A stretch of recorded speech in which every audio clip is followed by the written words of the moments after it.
Part 1. Above Silence. Kaladin, Shallan.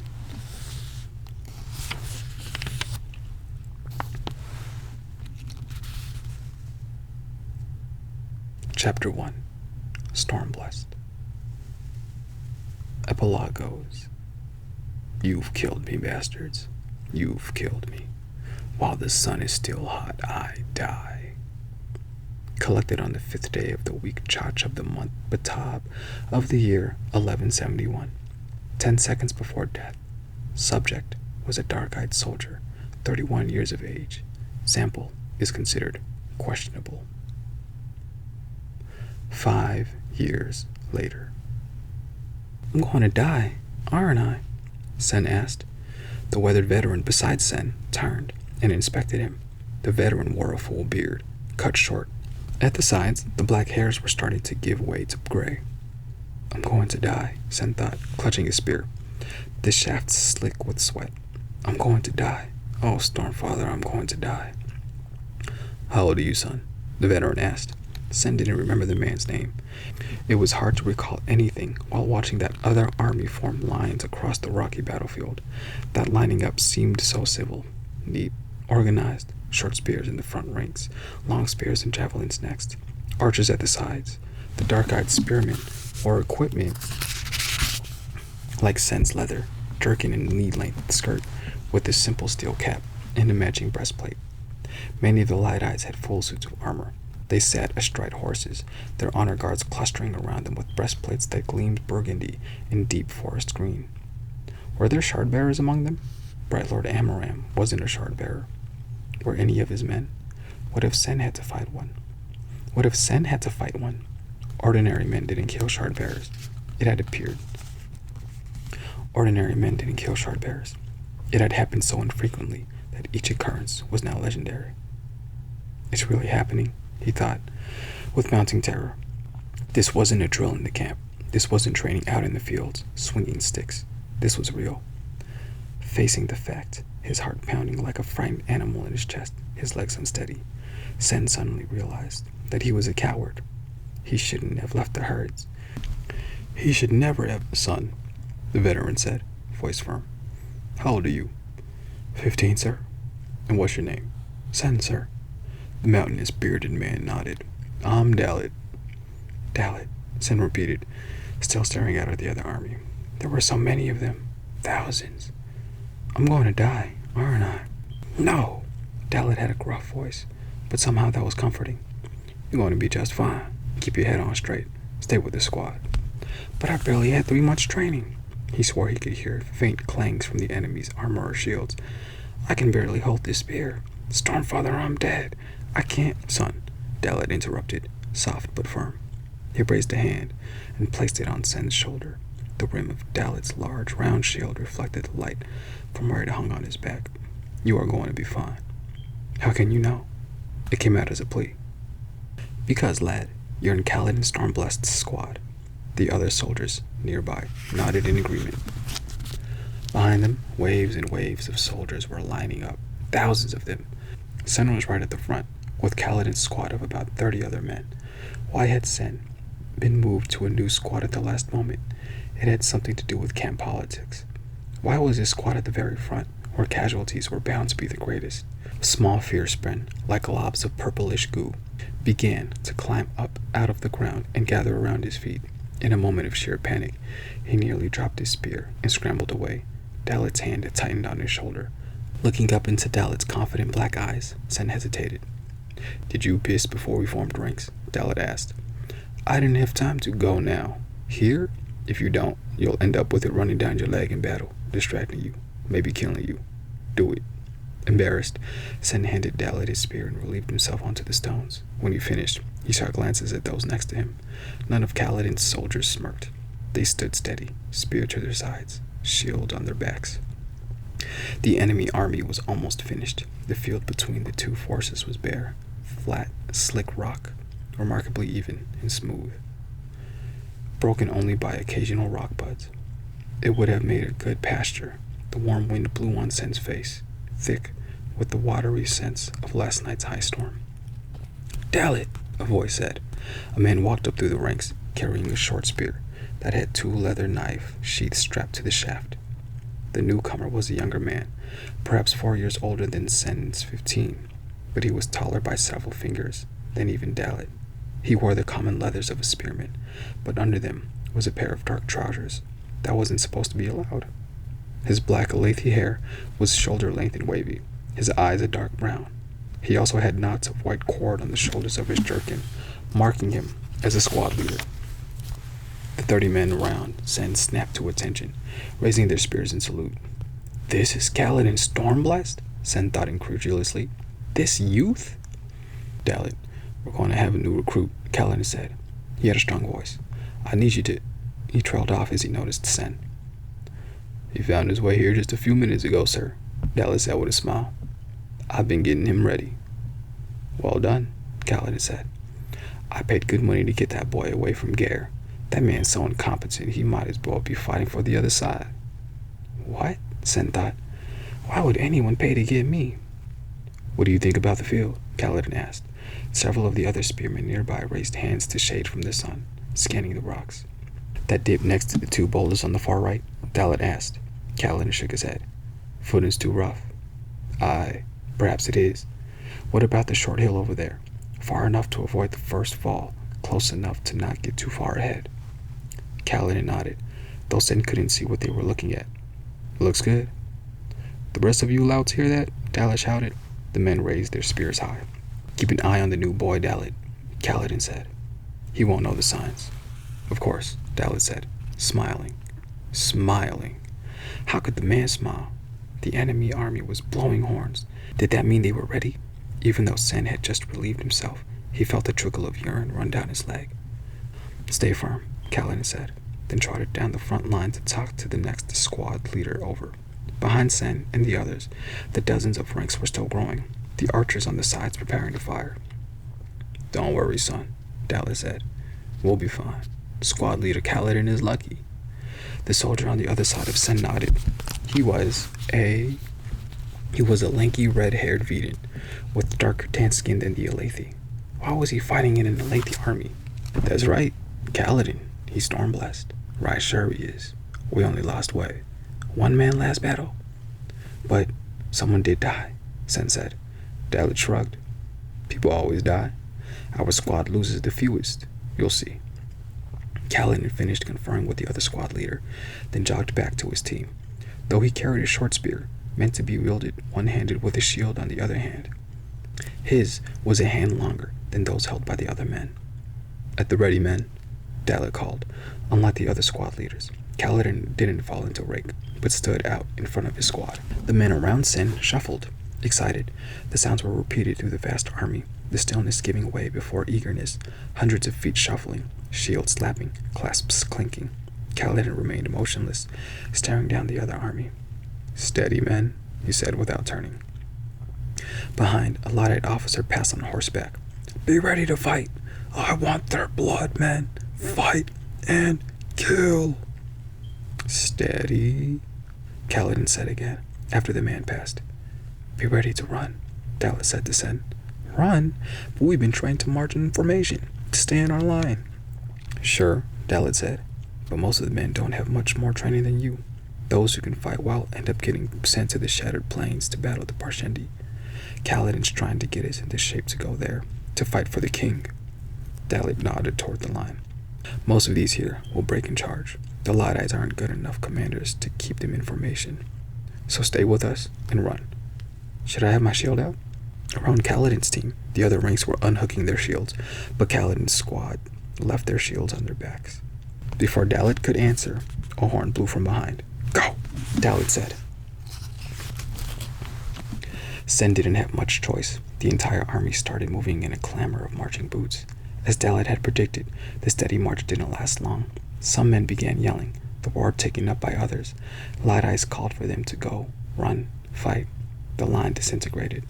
As soon as that happened, Kaladin's squad broke into a dash, running out into the front at full speed. Sen scrambled to keep up, panicked and terrified. The ground wasn't as smooth as it had seemed, and he nearly tripped on a hidden rockbud, vines withdrawn into its shell. He righted himself and kept going, holding his spear in one hand, his shield clapping against his back. The distant army was in motion as well, their soldiers charging down the field. There was no semblance of battle formation or a careful line. There wasn't anything like the training had claimed it would be. Sen didn't even know who the enemy was. A landlord was encroaching on Bright Lord Amaram's territory, the land owned ultimately by High Prince Sadeas. It was a border skirmish, and Sen thought it was with another Alethi princedom. Why were they fighting each other? Perhaps the king would have to put a stop to it, but he was on the Shattered Plains, seeking vengeance for the murder of King Gavilar 5 years before. The enemy had a lot of archers. Sen's panic climbed to a peak as the first wave of arrows flew into the air.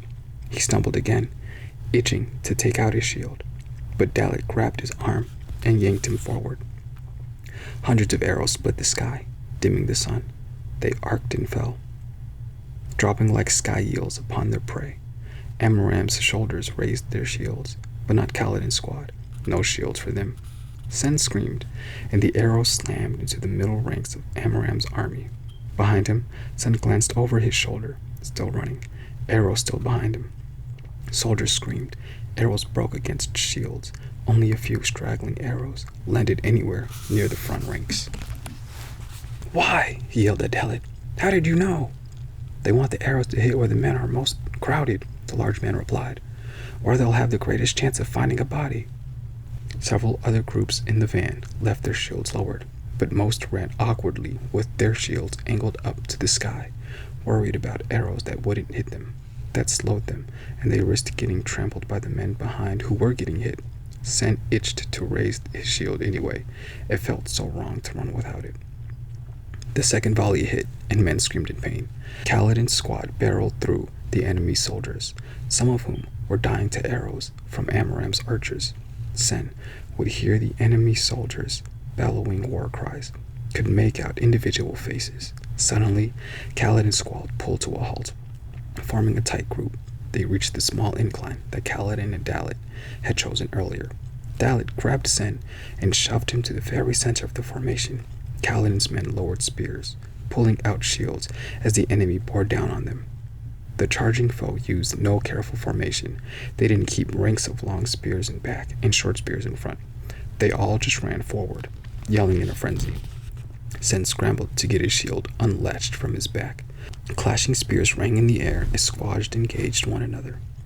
A group of enemy spearmen rushed up to Kaladin's squad, perhaps coveting the higher ground.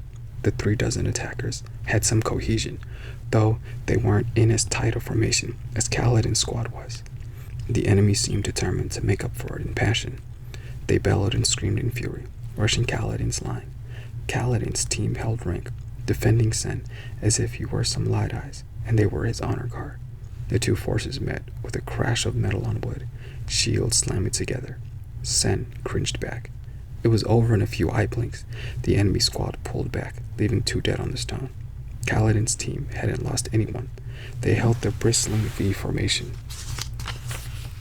though one man stepped back and pulled out a bandage to wrap a thigh wound. The rest of the men closed in to fill the spot.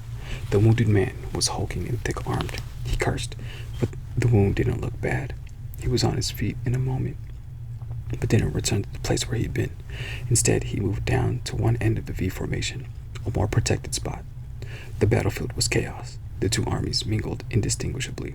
Sounds of clanking, crunching, and screaming churned in the air.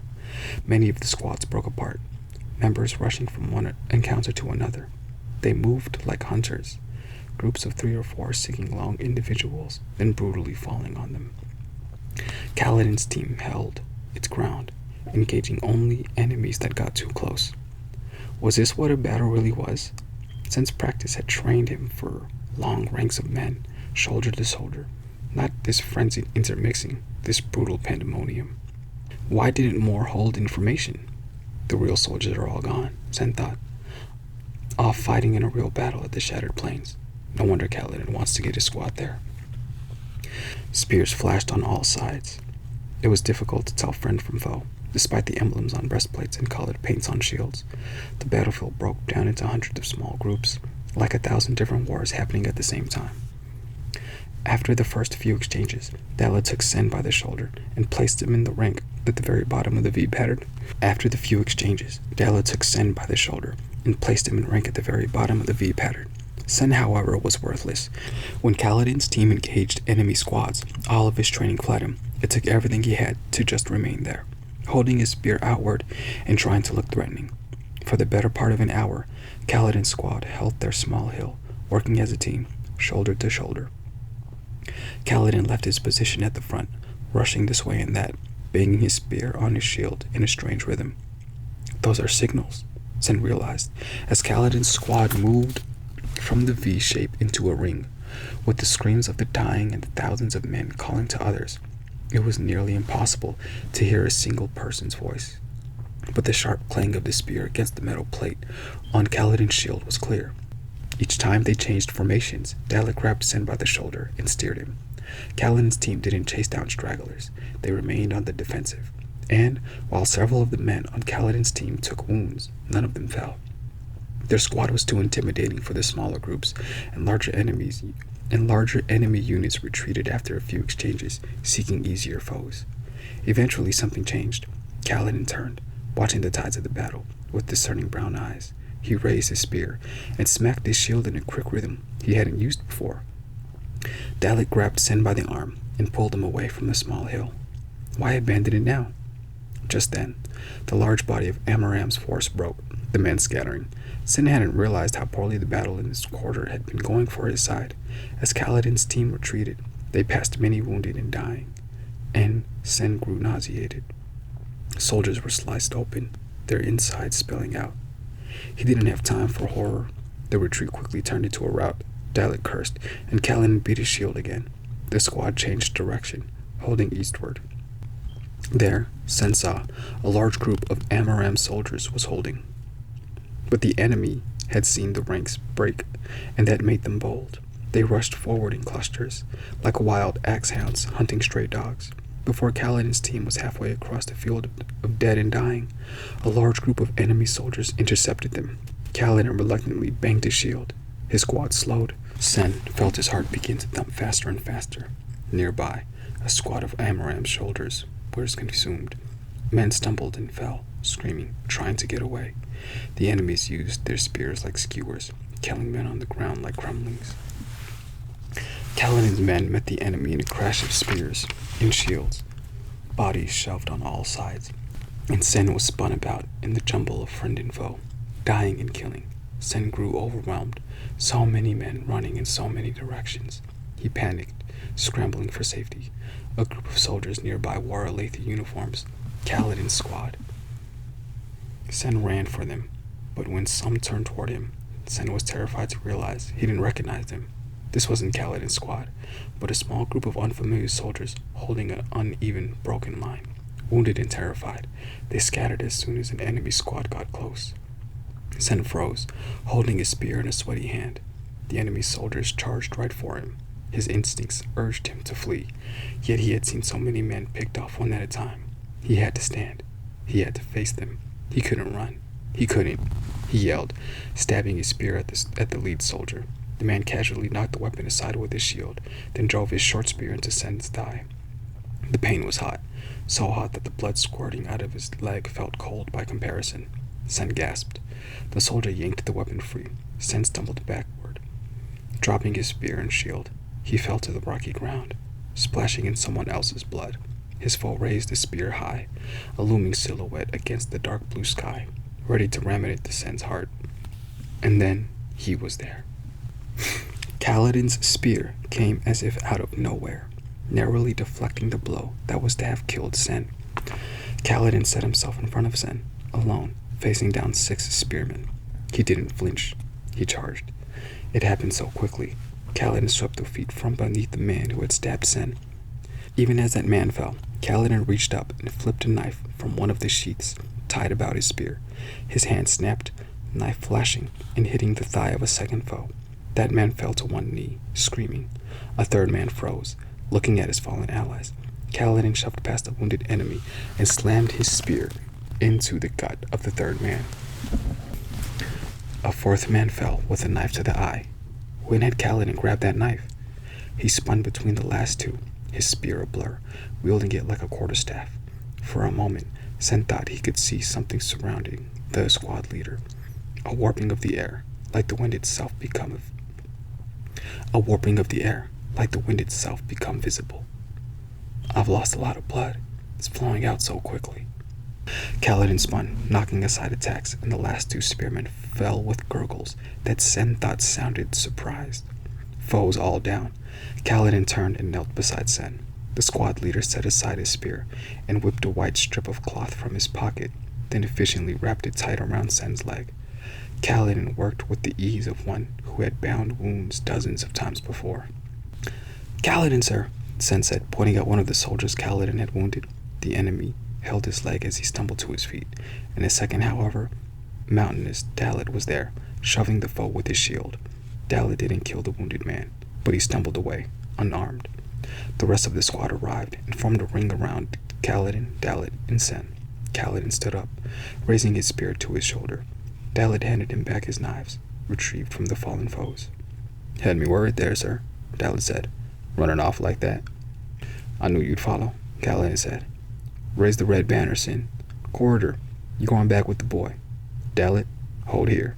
Amaram's line is bulging in this direction. We should be safe soon." "And you, sir?" Dalit asked. Kaladin looked across the field. A pocket had opened the enemy forces, and a man rode there on a white horse, swinging about him with a wicked mace. He wore full plate armor, polished and gleaming silver. "A shard bearer?" Sen asked. Dalit snorted. "No, thank the Stormfather. Just a light-eyed officer. Shard bearers are far too valuable to waste on a minor border dispute." Kaladin watched the light eyes with a seething hatred. It was the same hatred Sen's father had shown them when he'd spoken of troll rustlers, or the hatred Sen's mother would display when someone mentioned Kusiri, who had run off with the cobbler's son. "Sir?" Dalit said hesitantly. "Sub-squads, 2 and 3, pincer pattern," Kaladin said, his voice hard. "We're taking a Bright Lord off his throne." "You sure that's wise, sir? We've got wounded." Kaladin turned toward Dalit. "That's one of Hala's officers. He might be the one." "You don't know that, sir." "Regardless, he's a battalion lord. If we kill an officer that high, we're all but guaranteed to be in the next group sent to the Shattered Plains. We're taking him." His eyes grew distant. "Imagine it, Dalit. Real soldiers. A war camp with discipline and light eyes with integrity. A place where our fighting will mean something." Dalit sighed, but nodded. Kaladin waved to a group of his soldiers. Then they raced across the battlefield. A smaller group of soldiers, including Dalit, waited behind with the wounded. One of those, a man with black lathy hair speckled with a handful of blonde hairs, marking some foreign blood, pulled a long red ribbon from his pocket and attached it to his spear. He held the spear aloft, letting the ribbon flap in the wind. "It's a call for runners to carry our wounded off the field," Dalit said to Sen. "We'll have you out of here soon. You were brave, standing against those 6. "Fleeing seems stupid," Sen said, trying to take his mind off his throbbing leg. "With so many wounded on the field, how can we think that the runners will come for us?" "Squad leader Kaladin bribes them," Dalit said. "They usually only carry off light eyes, but there are more runners than there are wounded light eyes. The squad leader puts most of his pay into the bribes." "This squad is different," Sen said, feeling lightheaded. "Told you. Not because of luck, because of training. That's part of it. Part of it is because we know if we got hurt, Kaladin will get us off the battlefield." He paused, looking over his shoulder. As Kaladin had predicted, Amaram's line was surging back, recovering. The mounted enemy light eyes from before was energetically laying about with his mace. A group of his honor guard moved to one side, engaging Kaladin's sub-squads. The light eyes turned his horse. He wore an open-fronted helm that had sloping sides and a large set of plumes on the top. Sen couldn't make out his eye color, but he knew it would be blue or green, maybe yellow or light gray. He was a Bright Lord, chosen at birth by the heralds, marked for rule. He impassively regarded those who fought nearby.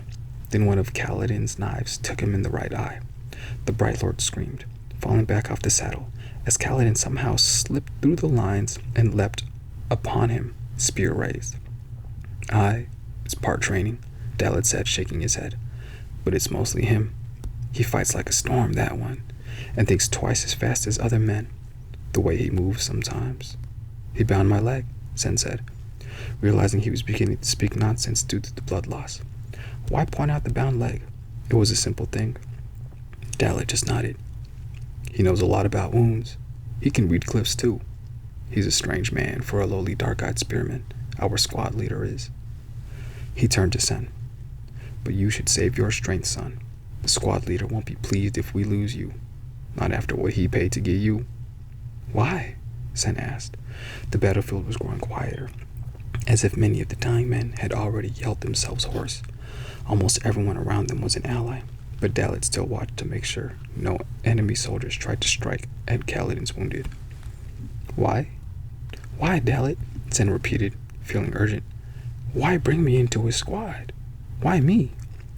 Dalit shook his head. It's just how he is. Hates the thought of young kids like you, barely trained, going to battle. Every now and again, he grabs one and brings him into his squad. A good half-dozen of our men were once like you. Dalit's eyes got a far-off look. I think you all remind him of someone. Sen glanced at his leg. Pain spread, like small orange hands with overly long fingers, were crawling around him, reacting to his agony. They began turning away, scurrying in other directions, seeking other wounded. His pain was fading, his leg, his whole body, feeling numb. He leaned back, staring up at the sky. He could hear faint thunder. That was odd. The sky was cloudless. Dalit cursed. Sen turned, shocked out of his stupor. Galloping directly toward them was a massive black horse bearing a rider in gleaming armor that seemed to radiate light. That armor was seamless, no chain underneath, just smaller plates, incredibly intricate. The figure wore an unornamented full helm, and the plate was gilded. He carried a massive sword in one hand, fully as long as a man was tall. It wasn't a simple straight sword. It was curved, and the side that wasn't sharp was rigid, like flowing waves. Etchings covered its length. It was beautiful, like a work of art. Sen had never seen a shard-bearer, but he knew immediately what this was. How could he have ever mistaken a simple armored light eyes for one of these majestic creatures? Hadn't Dalit claimed there would be no shard-bearers on this battlefield? Dalit scrambled to his feet, calling for the sub-squad to form up. Sen just sat where he was. He couldn't have stood, not with that leg wound. He felt so lightheaded. How much blood had he lost? He could barely think. Either way, he couldn't fight. You didn't fight something like this. Sun gleamed against that plate armor, and that gorgeous, intricate, sinuous sword. It was like the Almighty himself had taken form to walk the battlefield. And why would you want to fight the Almighty? Sen closed his eyes.